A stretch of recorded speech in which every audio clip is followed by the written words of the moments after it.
Okay, this is the practical assignment, the video practical assignment for PFT1122 Applied Movement Mechanics, and this is a practical assignment where I'm supposed to describe and demonstrate the multiplanar movements of each of the following joints. That is the shoulder girdle, the shoulder joint, the lumbar spine, the hip, and last, the knee. So just to start off, we'll start off with the shoulder girdle. Now the shoulder girdle has 6 movements, if you'd like to say. The first one is the upward rotation, that is where you raise your hand. The downward rotation, where you shrug back, roll back, excuse me. The elevation, which is a shrug. The depression, where you let your shoulders drop. The protraction, like you're hugging someone, you shrug forward.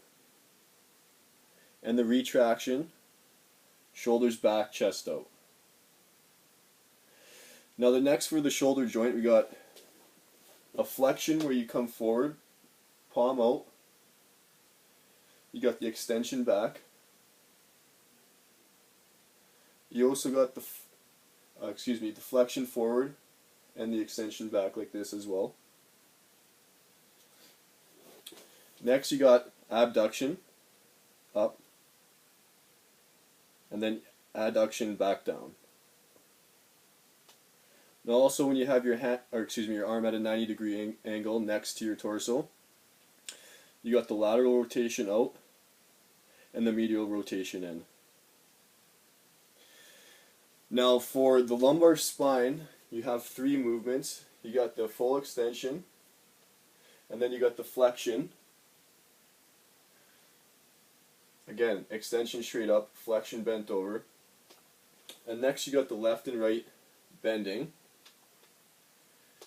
And you also got the left and right rotation. Now for this next part, I will just pop down the camera so you can see my knee and hip for this demonstration. Now to start, we'll start off with the knee. And of course you got your full extension when you're on a standstill, and your flexion when you bend it 90 degrees up. So again, extension, flexion. So now last but not least, we got the hip. Now this is the hip in a neutral position. This is flexion at the hip with the knee bent.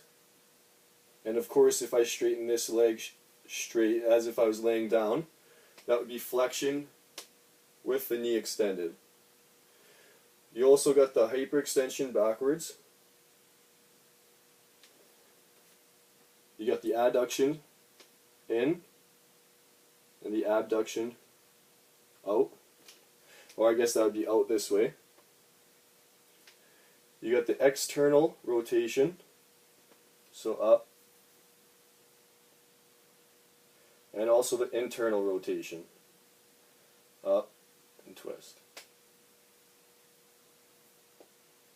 So that is that for the practical assignment. Hopefully I did this right, and we'll see you soon. Thanks.